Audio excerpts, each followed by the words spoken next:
This is Saturday Morning Mysteries. And we're your hosts, Alexis and Grace. Hello, everyone, and welcome back to another episode of Saturday Morning Mysteries, where we're your hosts. I'm Alexis. I'm Grace.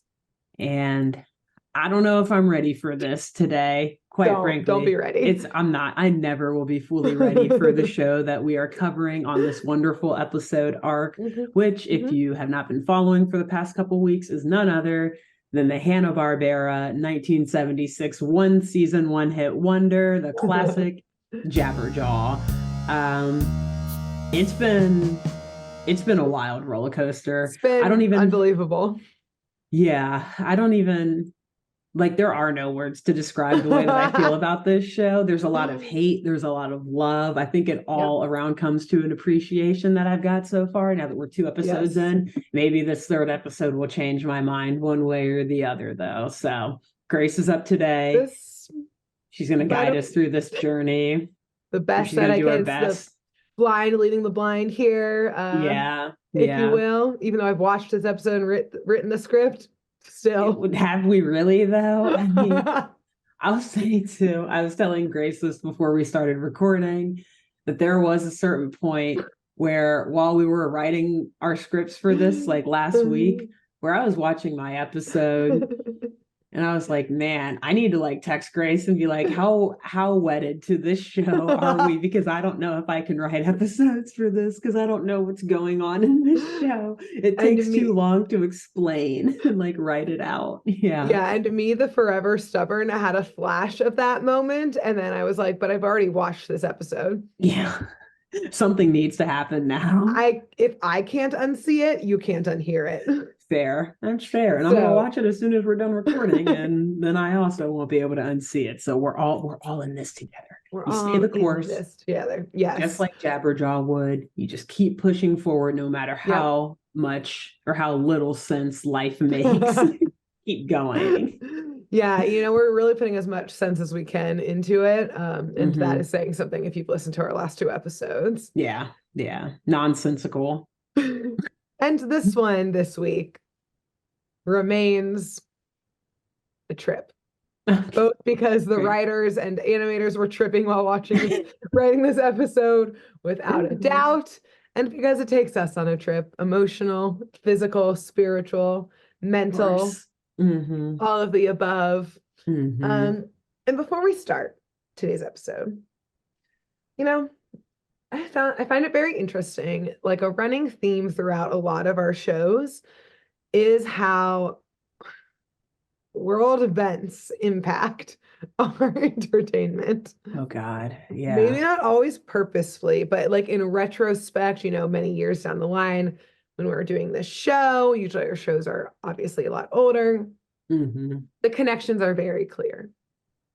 So 3 years before today's episode aired that I will be covering. Oh no. The US. This is just so funny because oh my God. Why does this show connect with this moment in history? Why did I think this show connected? This ridiculous show. This is what you took from it. I was like, why? Why was this my takeaway? Literally, your last episode had praying mantis aliens. And then my episode, I was like, well, clearly this was heavily influenced by the 1973 OPEC oil embargo. That rocked the world economy. Honestly, maybe those writers had to pay for gas. They knew times were tough. They had to get to the Hanna-Barbera studio somehow. And they knew that kids watching the show would also be impacted. They would feel very deeply about this storyline. They're like, oh, we remember that OPEC embargo. Why are mom and dad fighting more? Yeah. Those days were so dark. And we won't fully go into the details of this because I think we've absolutely mentioned this previously on the show. And LOL, could you imagine if we tried to both unwind this oil embargo and an episode of Jabberjaw at the same time? We would both have a mental breakdown. On air, we would break with reality. But I mean, not saying that the arguments and the comparisons can't be made. it would just be too much for this one podcast episode. Yes, I'm and for gonna our sanity at this time in our lives. I'm gonna make just like some very quick highlights here, but yeah, like we would deteriorate. This episode would end because we would both be committed for sure. History professors and economists are like watching with like deep interest right now. Like, oh my God, how are they going to make the link? Thesis on how much oil ends up in cartoons and commentary on that. Cite us as a source. The thesis title, Jabberjaw, the greedy acts of OPEC, the oil cartel, and their hunger for oil. It would be 70s cartoons, propaganda against rich oil producing companies, countries, semicolon, how the US used cartoons to exploit our own natural resources. Because you got this. Explain. According to my single resource, Wikipedia.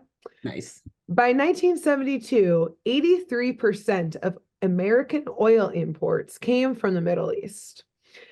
And then, point 2, due to what we will say are select political leanings of America and other Western countries, and who they support that remain extremely relevant and contentious and intense today.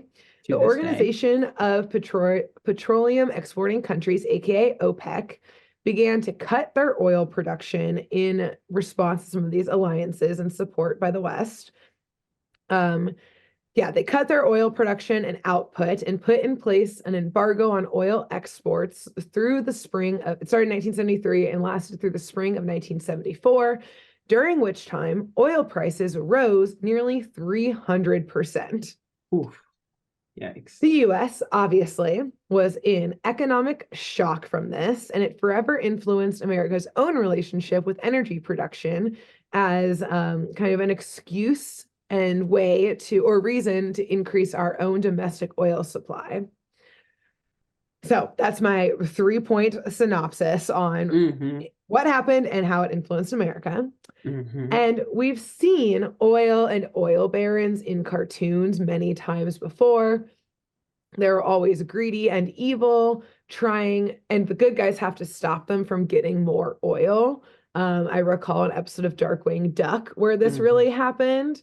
Where it was like a greedy oil baron who wanted to get all of the world's oil supply for themselves so they could then have all the energy in the world, blah, blah, blah, economic empire, et cetera, et cetera. But like many things with Jabberjaw, things are a little different this time around. Okay. Things just don't quite make this much sense. For fresh off this oil embargo and with a renewed political call to start exploiting our own oil supply, and America's emphasis at this time on how important oil was to the world and that it is the most important product we could possibly have. Today's episode takes a perhaps pro-oil leaning and tone to it. Oh, interesting. So the oil baron is the hero in today's episode. For today's villain, Dr. Robeck, who is pretty much Russian, which is also interesting during these Cold War years. Yes. Has one goal in mind. This evil villain wants to destroy the undersea world's oil supplies, launching the world into an economic crisis again, and clearly going after the most valuable resource in the world, oil. And thus, the Neptunes have to stop the bad guy from destroying oil. So, take that as you will. I just wish this show would give more background information on the villains, because I'm always wondering what led to this point. How did we get here? I think Dr. Robeck has not given up on the Cold War and said Russia should be the only oil supplier in the world, so I will eliminate everyone else's. And then our good guys said, no, let everyone have oil. And that's the tone. Can you imagine how Could you imagine how difficult it would be to transport oil from like Russia to the bottom of like to Hydrostan in my last episode, for example? It'd be so expensive. But to me, it sounds like this is a new Cold War where it's actually water people versus land people. You can drill for oil in the ocean, baby. Yeah. That's what it's turned to. Oh man. So keep that background in mind as we go through this episode. Doesn't as blatantly come up, but it was the first thing I realized. I was like, why are we protecting someone who wants to destroy the oil? Yeah. Why are we like being like, oh my God, yay, oil, et cetera, et cetera. But we're ignoring that maybe we all had to go to the oceans because of nuclear war and climate change, and it's the only way humans could escape. But whatever. We're back on oil, relying on oil. I mean, we still are, but yeah, we never learned. Exactly. Even more so now. Even in the year 2076, underwater in a dome. It's still our liquid gold. Yeah.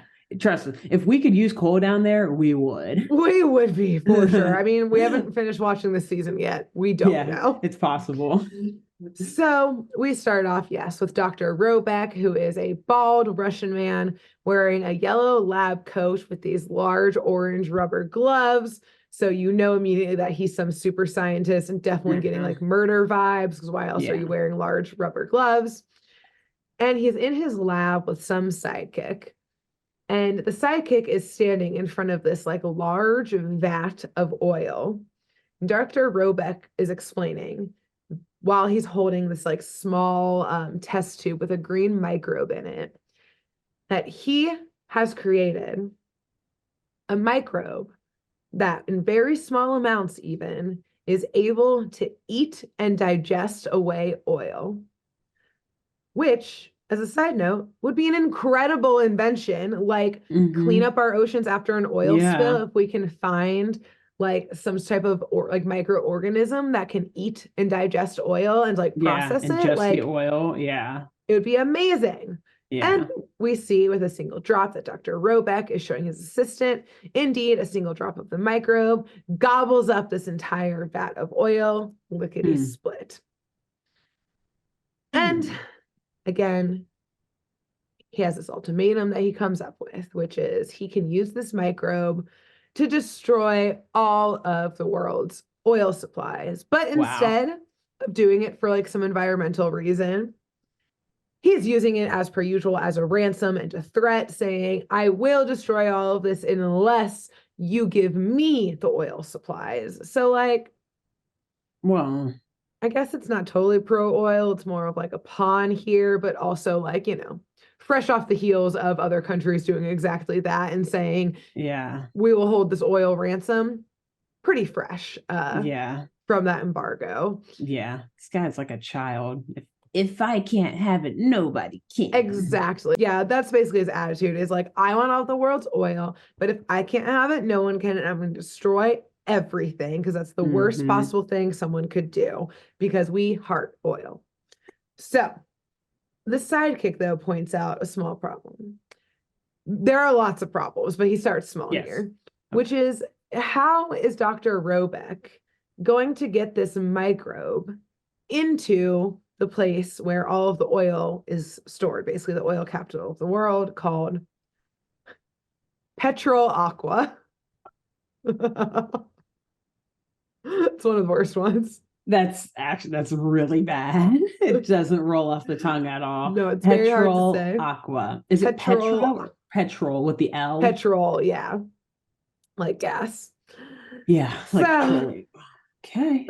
The borders. These writers were struggling at this point. They were too busy working on Scooby-Doo. They're like, these are all of our like C plot ideas that never got passed. Right. It got turned out of the Scooby-Doo writers room. They were like, we deal with monsters, not oil embargoes. Yeah. Take it somewhere else. Yeah. But we already canceled The Amazing Chan. That would have been the perfect place to pull that or to bring that in. Oh, well, guess you'll have to do it in Jabberjaw instead. Write something else. Yeah. So yes, the borders to this rich, industrious place of Petrol Aqua are extremely heavily guarded, and everyone gets searched thoroughly upon entering. And at this point, I was thinking in my head, you can't one does not simply walk into Petrol Aqua, aka the Boromir meme from Lord of the Rings. Yes. One cannot simply walk into Mordor, but Yes. Petrol Aqua. So that's now the plot I'm having in my head separately is thinking about Cool. Lord of the Rings Cool. to help me get through. Yeah. the rest of this episode. It's the only way you'll be able to understand what's going on. Always. I always refer back to it. But fear not, for Robeck, of course, has a plan. Because, yes, of course, everyone does get heavily searched by customs, essentially, when you enter Petrol Aqua. Unless, of course, you're able to hide in plain sight. And his plan is that he has entered a car into the upcoming Transmarine Aqua Car Race, a multi-day event spanning 1,000 miles in the open ocean, starting in some other fucking city and ending in Petrol Aqua itself. Meaning that the drivers in the cars get to literally speed into the city undisturbed during their final stretches to get to the finish line. No stopping and checking at the border. Slip something into the car, into the pocket of one of the drivers. Yeah, that no sounds one's getting like a searched. Huge security risk, but okay. I do assume that they get checked afterwards. But if you get that handoff real quick between entering, handing it off to someone else who's already been searched, and then you get searched probably by authorities, I don't know. There are definitely loopholes in this that can be exploited. Yeah, exactly. And I expect them to be later on in this episode. And that is Robeck's entire plan, is to exploit the loopholes here. Even if they're checked beforehand, it's a multi-day race. They're not going to check the cars every day. On the second day, someone could slip something in. You don't know. So yes, that is the plan. Not everyone gets searched. You're going to hide it in there, and smuggling done. So meanwhile, while they're doing this whole plan, getting their little race driver set up and, entering the race, we join the Neptunes strolling back to their hotel, which has a swimming pool out front. And of course, Jabberjaw decides to jump in and swim around, which terrifying. Is still funny. Yeah, terrifying. Yeah. Still funny to me that you have an ocean right there and you have a swimming pool. But I guess hotels on beaches have swimming pools, so whatever, but still funny that it's giant shark. But yes, he's doing some laps in the pool. A hotel on a beach is very different from a hotel in a beach in the ocean. In the water, exactly. Yeah. And like you said, low-key terrifying, because all of the people who are in the pool start screaming because there's now a huge fucking shark in the water. And so, of course, the robot guards, who, like we've mentioned previously, they all hate sharks, run out and essentially kick Jabberjaw in the butt, kicking him out. And I guess since they were his accomplices, the rest of the Neptunes also get kicked to the curb, including all of their instruments and luggage. Jeez. And I assume that this hotel was also where their next gig was going to be, which clearly got canceled when they got kicked out. Because they all grown now that they have no place to stay, no money, and their next gig is 1,000 miles away. So what are we gonna do? So this gives me pause for two things of our speculation. Number one, Bubbles maybe once came from money, but this far in to being famous, they all had money at this point as a famous band. They've squandered it all. That's why they're playing hotels. Space conventions. Yeah. UFO conventions. Where were they in your first episode? I forget. But just random ass gig. Random ass gig. Who's your booking cities. Agent? Bubbles is the booking agent. That's why it's the dumbest places ever. Right. She's still calling old family connections, but her parents are long gone. She's kind of the shame of the family. Et cetera, et cetera. So that's why I think they're always out of money, because they've just squandered it all living that rock star lifestyle. They didn't need accountants, et cetera, et cetera. / it's expensive to buy all the food to feed Jabberjaw, so he doesn't eat them. It's either the food or them. Yeah. That's why they can't keep a booking agent. They keep getting eaten by Jabberjaw in these hard times. Jabberjaw keeps eating them whenever the agent tells them, look, it's tough to get a show these days. And Jabberjaw just eats them instead. We used to headline we used to headline Aqua Coachella. And now this. Oh God. But luckily, Biff, the ever Conchella. Sorry. Conchella. Coachella. So we used many to because a drunk, we got like some Pumsy hungover Pumsy. Yeah. Jabberjaw after another bender. We used to be the headliners every year at Conchella. Shella. And now we don't even make the list. But luckily, Biff, ever positive and gung ho, has an idea. As they stroll the streets of whatever city they're in and lament their situation, he notices a large ad for aforementioned Petrol Aqua Transmarine Race, which is such a mouthful. Yeah. But yes, it happens to be the same one that Robeck was talking about. And it just so happens to start in the city they're currently in and end in the city where their next gig is, right? Oh, in Petrol convenient. Aqua. Nice. Very convenient. Mm-hmm. And it turns out Biff has an in with the race too.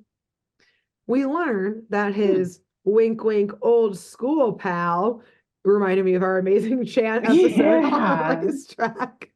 Yeah, they just copy the script.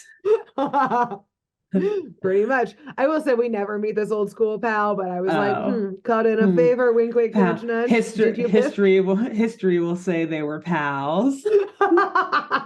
And he's able to get a car to enter the race. Okay. And I will pause briefly to say that I do have some wild speculation about this in a little bit. But my first question is, if said friend can pull this many strings to get them a car and enter them into the race at the last minute, at the last minute, could he not just like spot them some bus fare to get them to the next gig? Instead of doing all this paperwork to get them and a shark into this ultra elite transmarine race. Yeah, that probably, as we discussed before, has like ridiculous security protocol and measures and everything, and like a screening process and all of that. He's like, yeah, no problem, I can do that. Bus fare, gonna be too much. A little short on cash, but I can pull all sorts of strings. Yeah, exactly. And so yes, we'll come back to this in a minute, including why Biff didn't just ask for that, but instead was like, this is our only option. But until we get there, okay, they are indeed able to enter the race as a team. We see them on a racetrack. They're looking at the different cars. Most of them have no idea clearly what they're doing there. Mm-hmm. We do see on the racetrack that Robeck has two also Russian goons, who I'm just going to call the Russians from here on out, who are going to be the drivers of their car that Robeck is sponsoring, aka smuggling for this race. Mm-hmm. He shows them a secret compartment in the car where he's hiding the vial with the microbe in it and telling them that they have to guard it with their lives once they're out on the open road. But like the Neptunes, these drivers are clearly like not actually professional race car drivers. I presume someone also forged some paperwork for them. And I think this because when the starting gun goes off, neither the Neptunes nor the Russians are in their car. They're just like, wow, look at this racetrack. Look at the shiny lights in the cars. Wow. Whoa, that car almost hit me. Hey, use your fucking blinker. Yeah. As they zoom by them. Yeah. And rightfully panicking, realizing, oh, we got to start this race now. The Neptunes run towards the cars, and in their panic, fucking Jabberjaw trips and does like a quadruple flip and lands in the backseat of one of the cars. And the Neptunes are speeding as well, and they jump in right after him and peel off into the race. As we see them peel away, question? Well, yes, the car keys are in there. Yeah, okay. I guess no, sorry. In my mind, never mind. I probably just misunderstood what just happened. I guess I thought that Same. Jabberjaw fell in a car and they just got in the same car as him and drove off. But you're saying he fell into one car and then they got into their car and followed No, him. your first impression was correct. He fell into a car and they said, "Okay, great, that's our car," and What they got into the car didn't with but Jabberjaw. didn't the other guy pull all those strings to get them a car and they didn't even use it? They just stole someone else's car. Um, These kids are a fucking menace. even more so, we saw them look at their car before, which was green. This is a white car. It's like clear. It's blatant that they're okay. Their car was Again, not in the scene at all. The green car was not near them. It was not in the vicinity. It was like on the other side of the starting line, and they just said, "We Biff's got to friend is start." probably so pissed right now. He's like, do you know what I went through to get you this car? And like, you have to be registered to the car that you're driving, that you're That's how it racing in. works. And Yeah. now there's also like some other race car driver. They're like, what the fuck? They just stole my Where the fuck car. is my car? Yeah. Well, and even more so, not just any race car driver, but as we see them peel and screech away, we see leaving their dust the two Russian goons. Of course. Of course, it is their car that they just grand theft auto stole right in front of their fucking faces. Like, no shit's given. Oh my No, God. no shit's given. Okay. Um, All right. and so at this point, Robeck sees this happen and radios his drivers. They got like a little walkie-talkies to be Yeah. like, we'll steal their car back and get your fucking car back. But Yeah. also with the caveat, you can't just ram them off the road. This is a like undersea worldwide televised event. Like this is a Yeah. huge like Grand Prix or something like that That's a little event too, yeah, a little too type thing. public to, Yeah, they can't just ram into someone. Mhm. Okay. At this point, like you, I'm wondering here a couple of things. I got a couple questions about what's happening, both of like how the old pal is okay with. Okay, here's my questions. One, where are their instruments for the gig? Did the old school friend just send them on ahead, but not them? The But instruments are in the other car. He like yeah. pre-packed it for them. But here's my thought about why Biff is so insistent and not budging about using like this hookup for this race versus like getting a loan or something. I think, it could fold into like your previous speculation of like what we did last episode of like they're aliens, but came down to like ingratiate themselves within human society. Yeah. So I think, I don't know if they all came down together or had to find themselves, but I think Biff had a little bit of a past life before joining the Neptunes.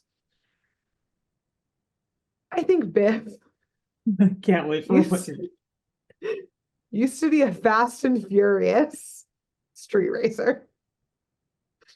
This is supported by the fact that even though they weren't in the car when the race fucking started, by the time we cut to the race, Biff is like a mile ahead of everybody else. And they started late too. Because Exactly. they weren't paying attention. And he's never even been in this car before.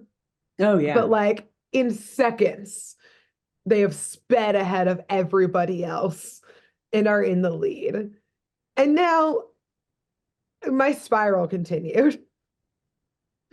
For I believe, like in the moments, like basically whoever the old pal is in like his background here, I think was part of this old Fast and Furious street racing gang.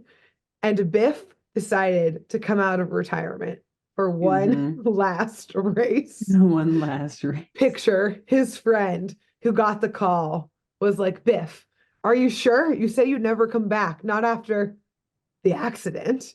And Biff Probably smoking a cigarette, said, I have no choice. In a garage, like surrounded by Yeah. cars. I have no choice. Yeah, it's really dimly lit. It's after hours. There's Mhm. one fluorescent light hanging. He says, He lives there now. There's a small cot in the back corner where he sleeps because he has no family to go home to. he says, I have no choice. This is the only way to get to us to the Neptune's gig. It's all I got. This is the last time. And the friend said, that's what you said last time. And Biff flicks the cigarette on the ground, stamps it with a smile, and jumps into the car that Jabberjaw had fallen into. Before peeling away and leaving his friend in the dust with the mechanic, like greasy mechanic's rag, and wipes his head and says, that son of a bitch. So that's why they were late, I think, He to now the has a car. grease mark on his head. Uh-huh.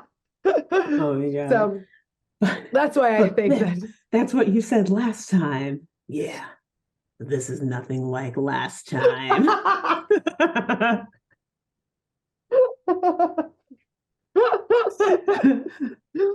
I imagine that like said accident last time was like, look, I've never seen any of the Fast and Furious movies, but I would someone imagine definitely died in the accident. Someone who exactly. he's close to, Someone who he loved dearly. his like Yeah, like partner, or his girlfriend, yeah, his something. partner, yeah, et cetera, et cetera. Like, oh God, let me hear it. Let me hear it. Grace just thought of something hilarious. That was her face you which means horrible. Quote unquote old school friend, aka his lover. It was their adopted child who died. And that's why the old school friend was so worried about Biff getting involved in this again. He's like, are you sure you want to go there? You remember what happened last time? We lost everything, Biff. And it was all in your hands. He's throwing down the rag. You had said that last time that it was the last time, and look what happened. Every time you say one last time, someone dies, Biff. Who's it going to be this time? I hope for the love of all of us, or for the life of all of us, it's Shelley. And Biff has another like half smoked cigarette in his hand, just goes, huh, we'll see, and throws it again. But he's in an active mechanics garage, so an explosion there's like oil everywhere. And that's how he walks out. He walks out and jumps into the car. The Russians are like, they can have the micro. Take the car. Yeah, take the car and the micro. They're like, is that Biff? We've seen that peel out before. Oh shit. We know him. He won't stop at anything. He'll stop for nothing. Oh my God, we're dead. We're dead. Yeah, this is it. We're not even gonna get in the other car. We're out. We're going to witness protection. We're turning Ro back in. So we've seen what Biff can do. So Biff is the star of today's episode, is what you're telling me. I like this. I need more Biff exposure. I'm interested in his life. Oh yeah, there's a lot more speculation that continues throughout this. Very good. So, anyways, yes, the Russian guys go jump into presumably Biff's old car that I imagine on the windshield has an old like half-burnt family portrait of Biff, the school pal, and their kid. It's like folded in or something. Like they folded in the part with the dead kid on it. So it's just a picture of Biff and his pal, quote unquote. The school pal, wink wink, has been keeping that car like in the back of the garage. And when Biff showed up to race, he had to like whip the like sheet off of it, being like, no one's touched it since, well, you know. The accident. Since it happened. So, Jabberjaw walks up to Biff like, are you sure you're ready to do this, Biff? We can hold off. We know it's been tough ever since the accident. Everyone just keeps pausing and saying in your editing of this, can you put the dramatic music in every time? Yes.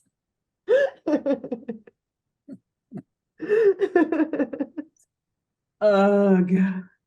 Yeah.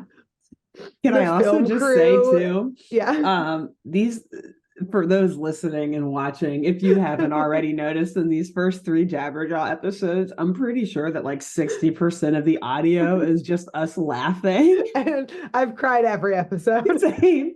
This has now been three episodes in a row where we're just like constantly wiping tears because this is just too much. It's too much in It's the too best much. way. Yeah.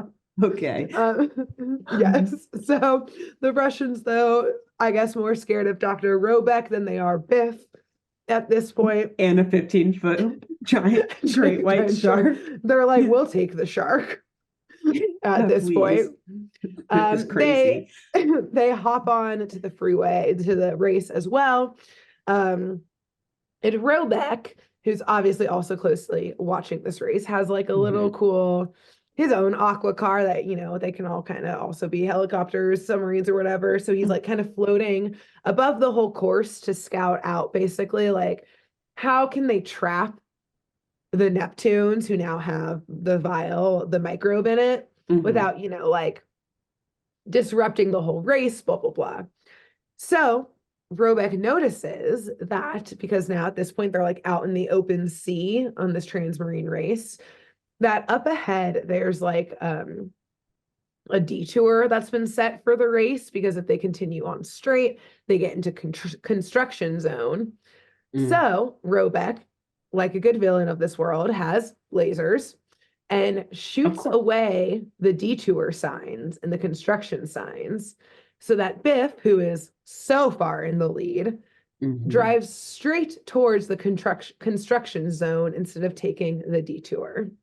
And in this construction zone, Biff, the pro, is leaping over giant potholes and like craters in the middle of the road. He's like driving through huge pipes and equipment. He's weaving in and out of cranes until finally, in veering away from a steamroller, he crashes right into the tree.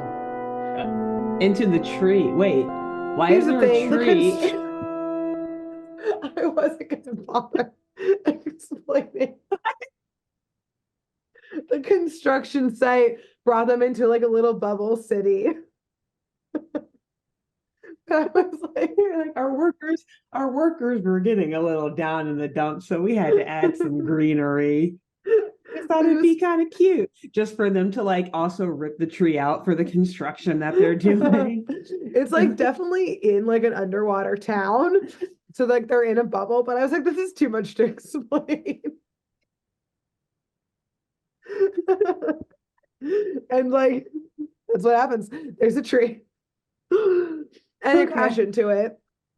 And the crash is so sudden. It's like the only tree in all of the underwater world, and they managed to crash into it. Wow, exactly. Great driving. And a couple found things. The one tree. One that happened. One, the crash is so sudden that the engine literally flies out of the car, which at first I was like, what the fuck?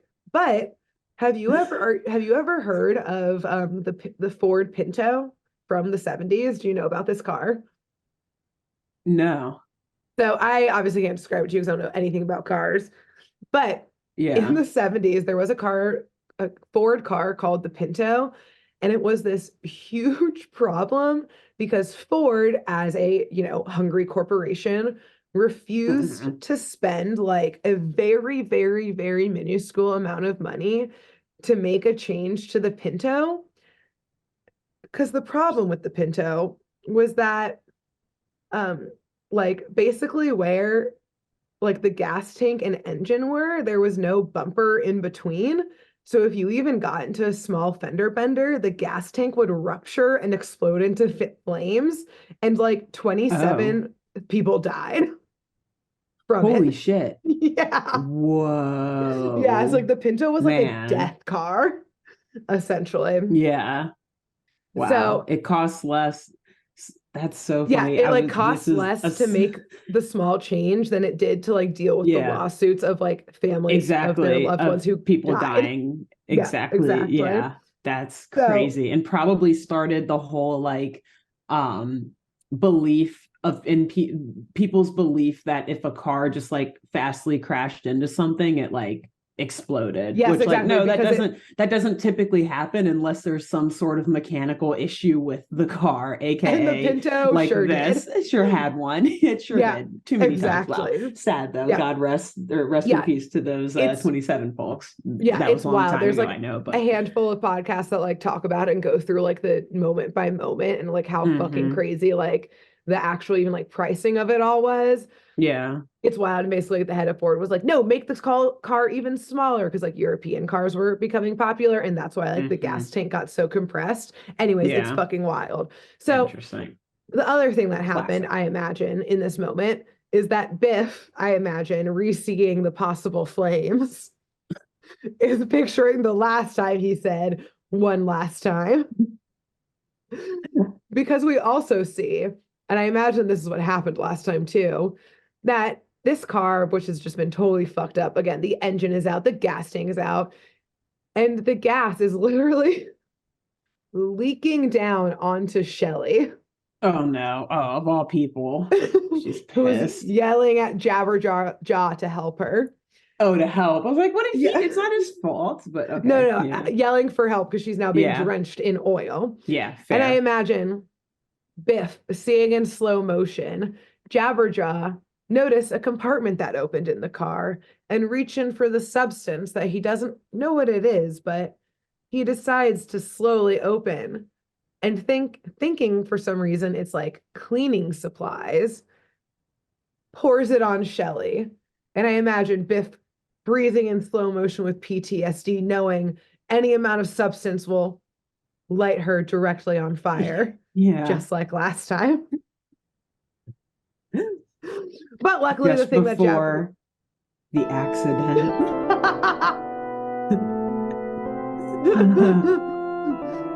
But luckily, the thing that Jabberjaw just blindly pours onto Shelly immediately eats away all of the gas that was on her, and they are amazed. Mm. And just then, with Biff still shaking out of his frozen state of fear, the two Russian drivers whiz up to Jabberjaw and just yank the vial out of his fin and speed away. They follow him into the construction zone. Okay. But they're not in the car anymore, right? They're still they're out of the car because it crashed into the tree. Oh, the Neptunes? Yeah, they're like scattered about. They're standing outside. It's actually a bloodbath. They were thrown from the car. Like truly, the car, like here is the tree, the car is bent in half. Like again, also same descriptions, but I'll tell you them now. Literally, Jabberjaw was hanging on a branch because he got thrown into the tree. I don't know where Bubbles and Clamhead are. Also wild that you decided to bring Fast and Furious into this because that's how the star of Fast and Furious died. Oh no! He crashed his car into a tree and it exploded. Oh no, that's so Paul Walker. I'm so sorry. I knew that he died, but I didn't think like that. That's exactly. So it's just a little wild, but hey, good on you. Whoops. Like I said at the start of this episode, isn't it funny how cartoons relate to real life? Yeah. In unexpected ways. Very unexpected. Oh man. Wow. Okay. So gotcha. Because so the reason I was so confused is because I thought they were still in a car. And so it's like, how the hell did they just like grab it out of the car, out of Jabber's hand from the car? Scattered about the construction site everywhere. They actually need help like immediately. This was a horrific crash. Yeah, exactly. But the two guys driving up and stealing some shit from seeing that vial from Jabberjaw is pretty sus. At this point, Shelly wonders aloud whether this quote unquote accident was no accident at all, which makes sense because they know Biff can drive better than this. Mm. So they search the car and realize that this now open compartment was hidden before and thus must have been used to smuggle in whatever those two people came and stole, something that clearly eats away at gas and oil. But Biff, familiar with tragedy and getting out of accidents, I'm sure, because of the accident, The accident. is able to somehow get this car repaired and back into motion, but a lot of time has been wasted. And now they just don't want to win the race. They must stop these two Russians from whatever plot they've been a brewing here. So they hop back in the car and he gives Jabberjaw and Shelley a map to find a shortcut somewhere in the open ocean where they basically could circumvent the race and get ahead, which I'm thinking here. So they're going to cheat. Yeah, to which cheating. I'm thinking rules of the street, rules Biff used to live by which I mean no rules. No rules. Right, no rules. Renegade Biff, who knew? And Bubbles and Clamhead, BT dubs, this whole time are pretty quiet. Presumably they knew that Biff during his old racing days, like they knew of him, but I've never seen him fully in action. And like they're pretty fucking scared. Yeah, so they're to just see like Biff in his sitting in the back here. seat. Like yeah, silent. We might die. Oh well. Every now and then Bubbles says that like they should probably like call the authorities so that they can stop the Russians. There she goes again. But being a narc, but I assume Biff, and this is was my speculation from your last episode, can't go to the authorities. He's absolutely a wanted man. At the very least, getting in a race car again will be a violation of his parole. They can't know that he was behind the wheel. Yeah, he wants to stay clear of that. Yeah. I think in your last episode, he knew to never go up to the authorities. He's a wanted man. Exactly. Only go if you're clearing your name. Exactly. But they are able to find a shortcut, and it's over this abandoned road that at one point has an entire bridge that's been blown out, like in a giant like crevice. And without hesitation, we see this real Biff here. He makes Jabberjaw get out of the car and throw himself across the gap like a bridge, and Biff straight up drives over him and continues the race, and Jabberjaw has to swim after them to get back in the car because Biff doesn't fucking wait for anyone. No, he's like, we're moving, catch up. Yeah. You will get left behind. Yeah. So thanks to their shortcut, no respect for Jabberjaw at all. No respect at all. Yeah. My only respect is for the road. Throws another cigarette. Yeah. Suddenly we notice Biff has like a neck tattoo. It says family. Yeah. Piercings. He like rolls up his sleeves and it's like a bunch of scars and shit, like burn marks and scars from the accident. Is he in a white tee? Wait a second. Where's wetsuit come? Where did those chains on his jeans come from? Where did those Doc Martin boots come from? Like big black boots. Are the laces burnt up? They're the same laces from. I'm gonna have to put that soundbite in so much, and I can't wait. So, thanks to the shortcut and playing by Fast and Furious rules, Biff is able to come whipping back out onto the track ahead of the track. And we see the two Russian drivers who are indeed holding the vial. They've called Robeck to be like, it's under control. Thanks for the diversion. We got this. And Robeck tells them to finish the race and act like everything is normal, like be a normal like race car driver. Don't draw attention to yourselves. You still need to smuggle this shit into Petrol Aqua. Yeah. And thus the drivers follow the rules of this race, such as pulling over, at like the like, I don't know what to call them, like pit stops, like the mechanic stops that all racetracks have. Something like that, yeah. Where like the pit crews like stop, and have you ever watched those videos where it's like they have to take like less than 5 seconds to like change the tires and do all that crazy shit? Like the faster they are, the better, etc. Yeah. So Yeah, that whole like car tune-up, I'm sure it has a name that I didn't look up, obviously. Yeah. So the Russians get flagged down by one of those pit crews, so they whip into the stop. And we see the pit crew in matching yellow caps, the blue mechanic jumpsuits, is in fact the Neptunes. Of Because they were course. able to pull so far ahead of everyone with their shortcut. I guess they were able to beat up the actual pit crew, tie them up. Hide them, take their Yeah. clothes, figure out who matched whose size, try everything on. Uh-huh. And now, Yeah. I don't know how these drivers didn't really clue into the fact that one of the mechanics is a great white shark. But, they're in the car for a little bit here. There's Get a out of the lot going car. on. Yeah. Yeah, they're trying to be in the race here. They're trying to get on the road. And Jabberjaw gets to act as the head mechanic of this pit crew, really just to be a distraction. He blocks out a lot of things because he's a giant 15-foot great white shark. Yes. Yeah. And he starts telling the drivers that they've really, driven this car into the road. They've really worn this shit down. They got to do a lot of work here real quick. And the rest of the Neptunes get to work absolutely fucking up this car. I think this is actually under the direction of Biff. Like, he knows how to fuck up a car real quick. Exactly. Yeah. So they're literally like taking out car parts. Like, they slice and like explode one of the tires. At this point, the Russians have jumped out of the car and are starting to scream at them, being like, "What the fuck are you doing to our car?" Do you even work at this here? point, yeah. At this point, Jabberjaw is like under the hood, chucking shit out. And they realize at this point, oh, this is the great white shark we saw before. This isn't a pit crew member. Thought it was some other great white shark.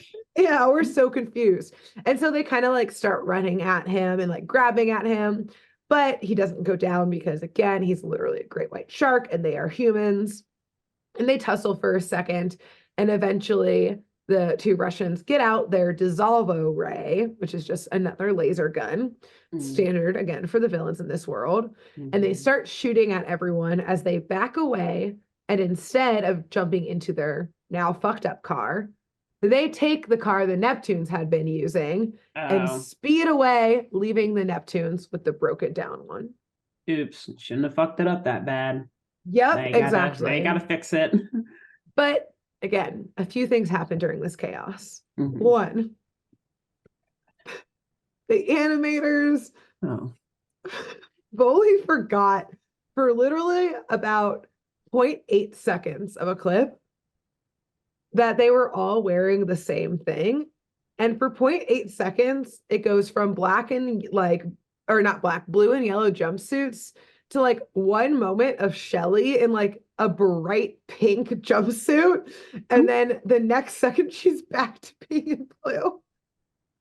Was she ever wearing the bright pink jumpsuit in this episode? Where the fuck did it come from? They were like, for 1 second, they forgot that she had main character energy. She wouldn't be wearing the blue ones. And then they were like, pink takes up a lot of ink. Put her back in the blue prison jumpsuit here. We ran out of pink. Yeah. Put her back in blue. Put her back in blue, baby. So the next thing is, of course, Biff, our knowledgeable car mechanic, is able to very quickly put the car back together, get back on the road. But perhaps most importantly is that during the little tussle between Jabberjaw and the Russians, Jabberjaw was able to pickpocket one of them and get the vial back. Okay. So now they got the little micro vial again.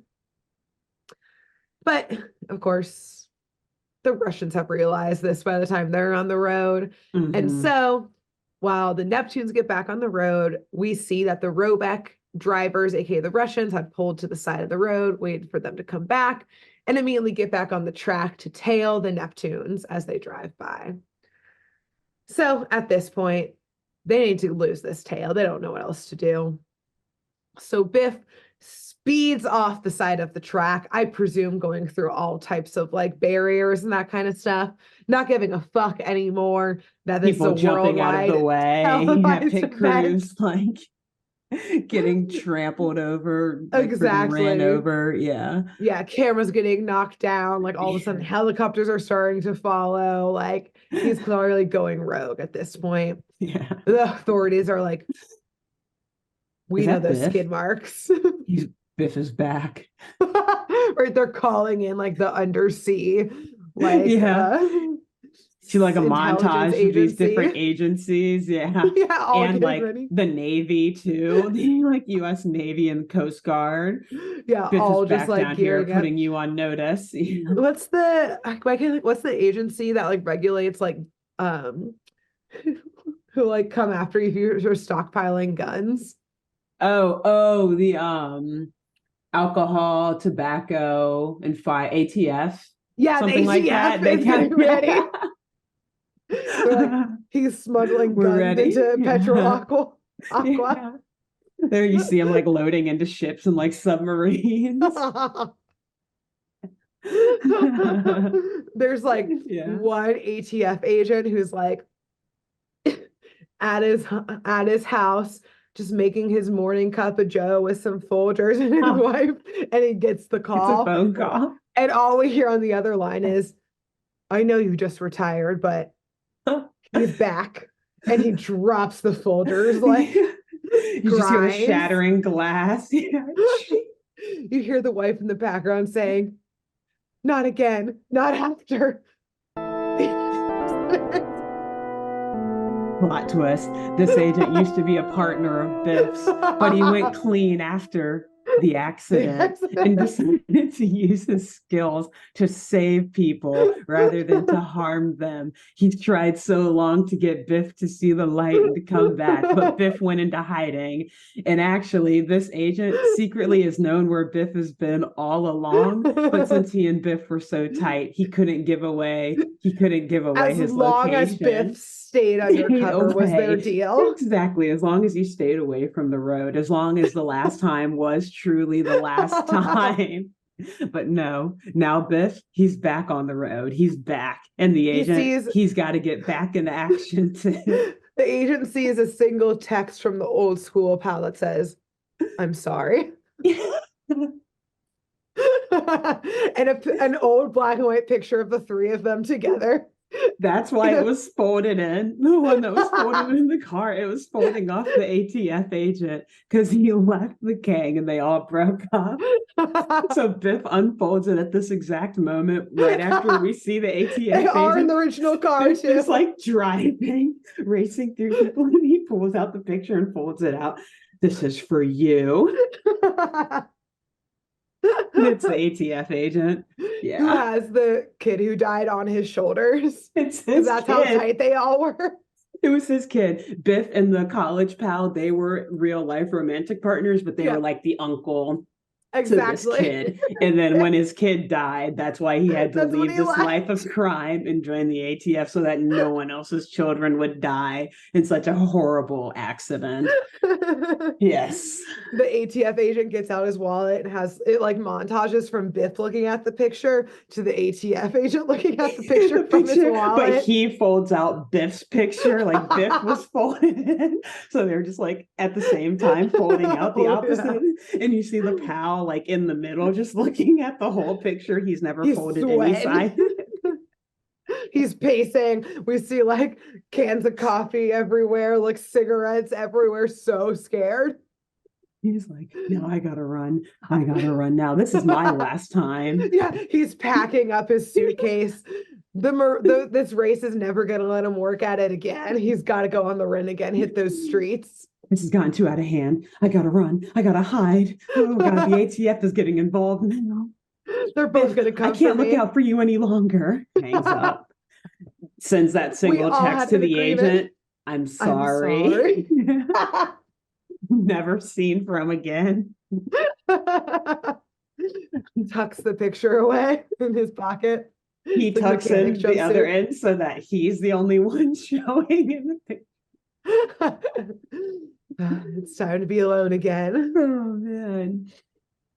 So after the destruction of Biff, they pull into one of the most obvious places and easiest transitions from what we were just talking about, a tuna ranch. which is like a chicken farm by some chicken. It's huge bluefin tuna on a little ranch. Yet again, there were a lot of ways that I thought that sentence was going to end. That was not one of them. Yeah. This show Yeah. just keeps me on my toes, man. So yes, they drive into this ranch where we see tuna, yeah, swimming in pens, etc., non pastures.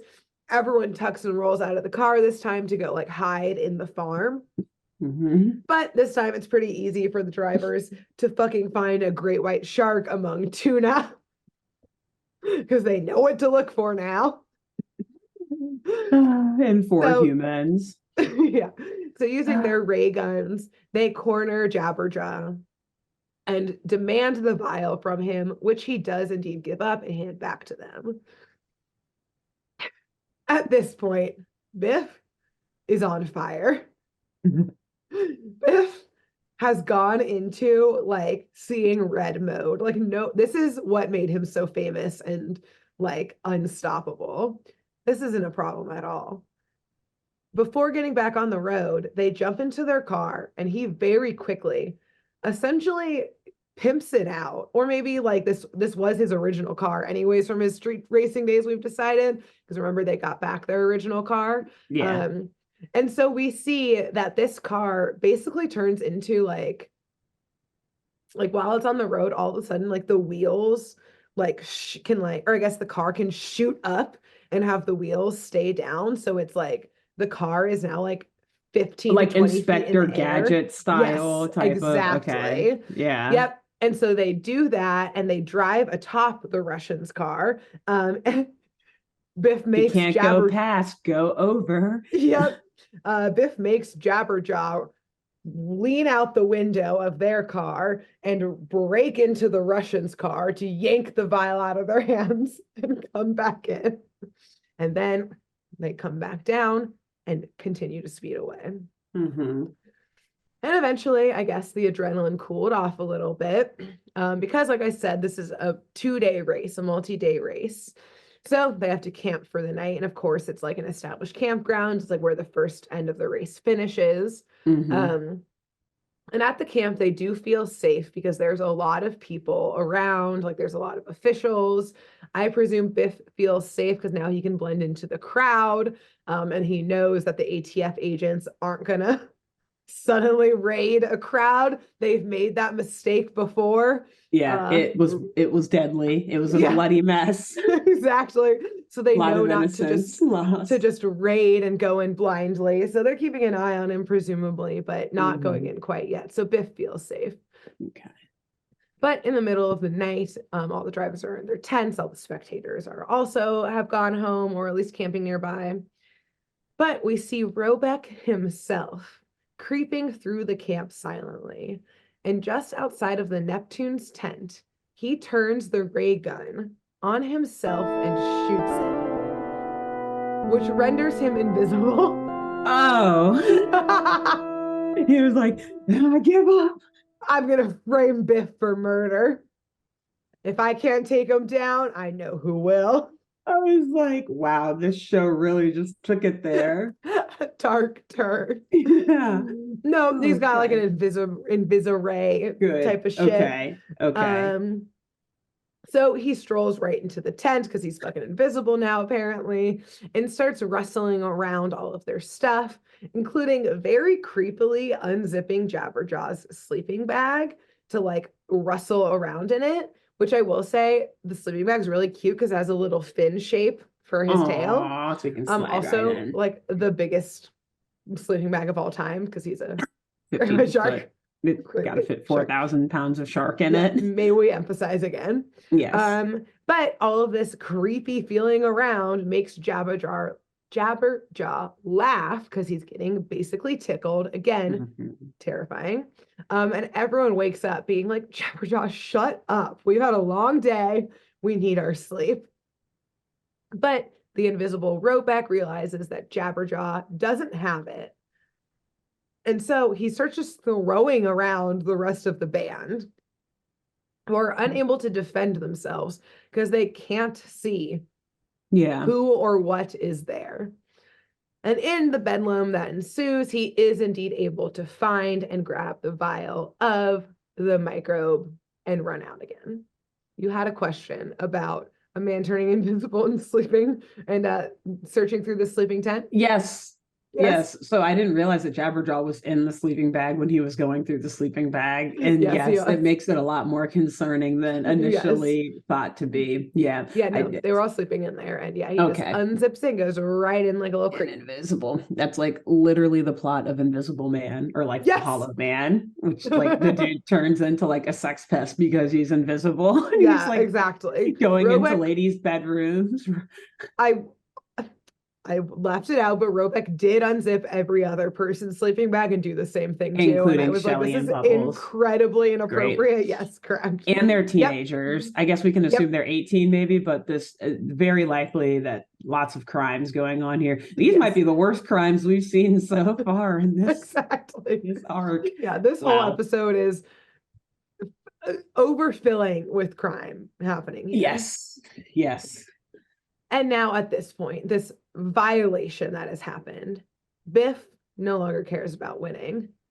Now he only cares about revenge, because now his friends have been brought into it.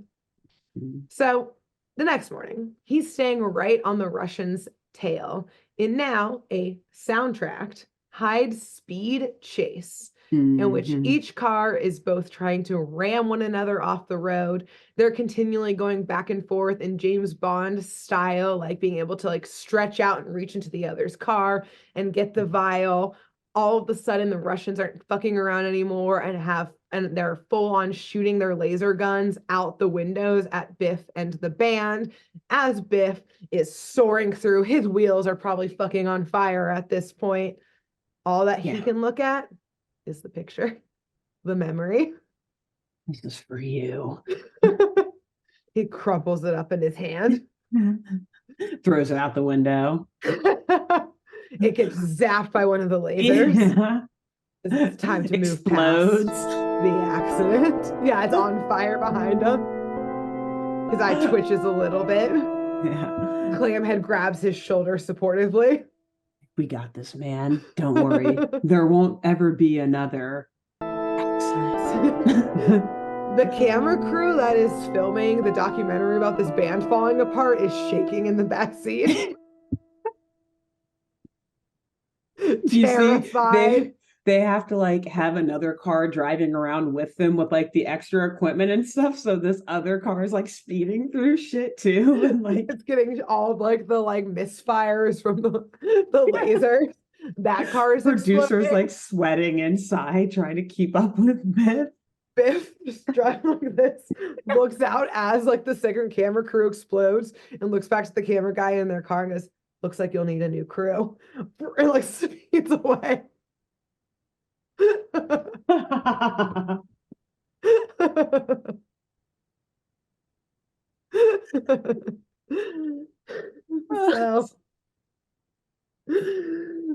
anyways, as they rip into Petrol Aqua. Back to our totally normal story. I don't know which was more wild. I feel like our speculation is less wild than this episode even. It is. Yeah, like we're actually making the story more normal. Yeah, we're like basing this on Fast and Furious vibes. Yeah. They are just wilding out there. Yeah, this was long before Fast and Furious came out. So like for them to be thinking of this stuff is like out of pocket. Wow. But so at this point, yes, they are speeding into Petrol Aqua. The Russians are on their tail now and getting even better laser shots on this car to the point where parts of the car are starting to absolutely disintegrate in front, all around them. Biff isn't stopping though. Again, when he gets in the zone, he sees red, baby. Only the weak stop. Exactly. At this point, the roof is gone. The seats in the car are gone. It's literally just the undercarriage and the two front wheels. And Biff makes Jabberjaw grab onto the back like a wheelbarrow and run or like sprint to the finish line. And they cross that finish line, baby. First fucking place. Nice.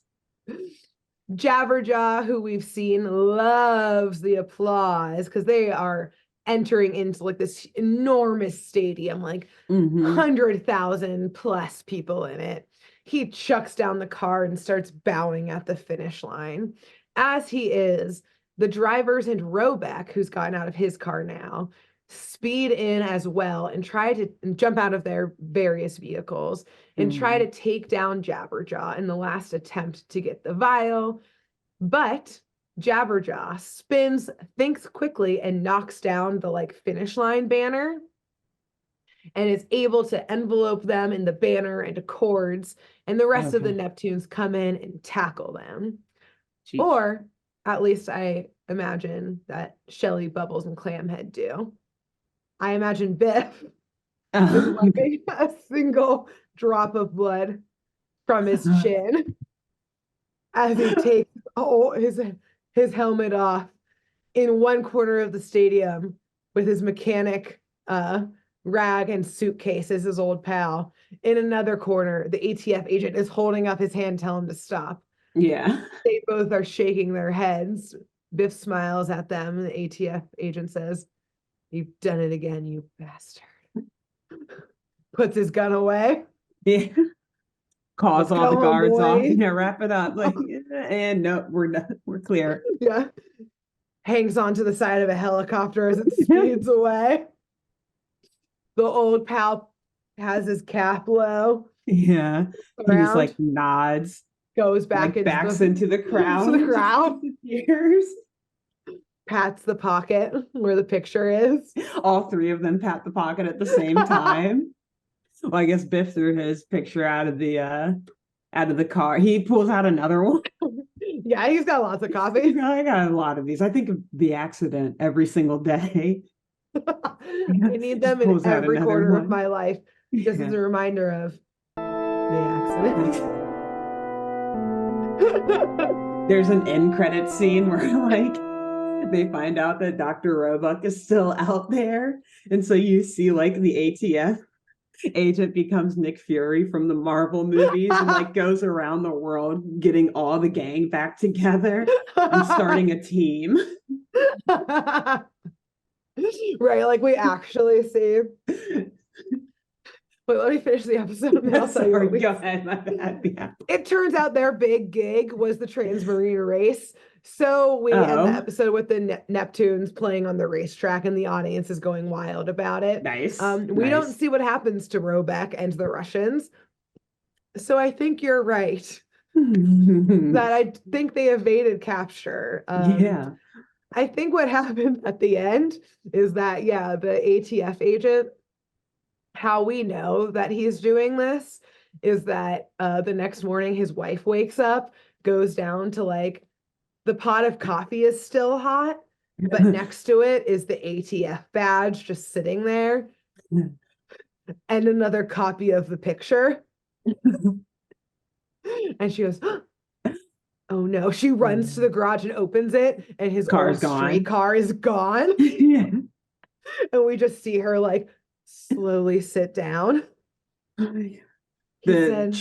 The other child that didn't die comes downstairs and it's like, "Where's Daddy?" Honey, Daddy's on a work trip. He'll be back soon. I hope. Stares out the window. A thunder crash, lightning outside the window. That same lightning bolt takes us to the ATF driver, like speeding in the rain, like splashing everywhere. The old pal is hitchhiking, trying to find a ride to the new life, but the ATF agent whips up next to him and kicks open the door and just says, "Get in." A ride. He jumps in and we end the scene with the picture of the three of them in the rain. Like a thunder and lightning in the background just pouring like fell out of one of their pockets. They all look super happy. Yeah, and it like slowly unfolds again. Yeah. To reveal a fourth person who we don't know yet. Yes.